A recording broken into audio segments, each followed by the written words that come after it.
Meteorologist Danielle Noyce here with your pattern predictions video. Look at the next 2 weeks of weather, which takes us through May 17th and 18th here. You can get the 2-week forecast right in our free 5-star weather app. But this is the why behind the forecast. What you may see shift a little bit or wiggle in the app as well. We'll start with the height to 500 millibars. Essentially, the temperature over a layer of the atmosphere. How high you have to go to reach that 500 millibar pressure level. The purples, the blues representing a colder than average layer of the atmosphere, and the oranges and yellows represent the warmth. I'm playing things through, and what do you notice?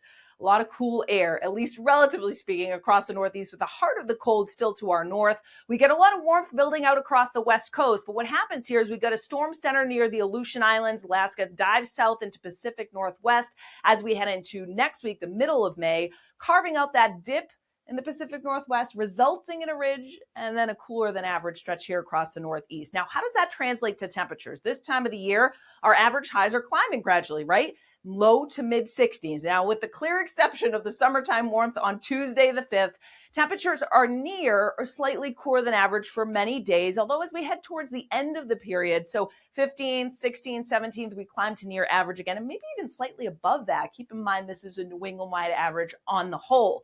Overnight lows, good news here for planting season and gardeners, is that we do feature temperatures that are generally running in the 40s and 50s. Now, a couple things to point out. Morning of the 9th on Saturday, New England-wide average of 40. So that does mean northern, western, even interior southern New England will dip a little bit cooler than that. So we'll watch that time frame for perhaps a touch of frost, and then Wednesday morning, the 13th. Otherwise, we're generally running near seasonable in terms of overnight low temperatures. Now, what about precipitation? That also has to do with the jet stream. And we've colored the greens and yellows in here, the jet stream pattern. And you notice there are multiple disturbances that dive into the Midwest and are focused here across the Northeast. Couple different time frames to watch. One this week for the middle part of the week. And then again, as we head into the start of next week, jet stream nearby as we head into Monday and Tuesday, the 11th and 12th. And then for next week or the middle of May, the 16th, 17th, 18th, there are some fast-moving disturbances that come by, and then we'll bump up in the jet stream, perhaps promoting some warmer temperatures since we're on the south side of it through the middle part of the month. In terms of precipitation amounts, a lot of the eastern half of the United States seeing the heaviest totals with the deeper reds and yellows and oranges in here, particularly along the Gulf Coast, tapping into some of that moisture and humidity. And here at home, there's two little bullseyes. So there's one in northern New England where we may see 1 to 2 inches, and then along the south coast, but in between, likely to end up as a below average stretch of precipitation here over the next couple of weeks.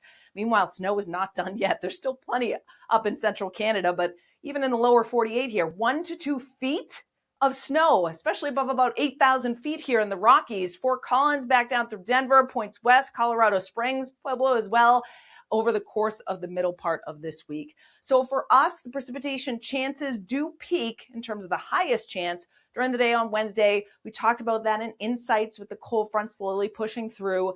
And then you do notice pretty much every couple of days, we've got an elevated chance. We will keep an eye, of course, on this upcoming weekend for Mother's Day. It does look like a lower chance of showers compared to Saturday overall. And then the start of next week, the Monday, Tuesday time frame, it's elevated, lowers again before another disturbance comes in. So it goes back up. And keep in mind, these numbers represent the chance of precipitation, not that it's going to be raining the entire day. Of course, a reminder, you can watch weather anytime, anywhere with our 24/7 streaming network of First and Only for New England online at onedegreeoutside.live, right on our app and on your smart TV. Open up the YouTube app and search 1 Degree Outside Network. Thanks so much for watching. We hope you enjoyed this 1 Degree Outside video. Get exclusive content, support the mission at membership.onedegreeoutside.com. And don't forget, free and 5 stars on the App Store and Google Play. Search the #1 Degree Outside Weather.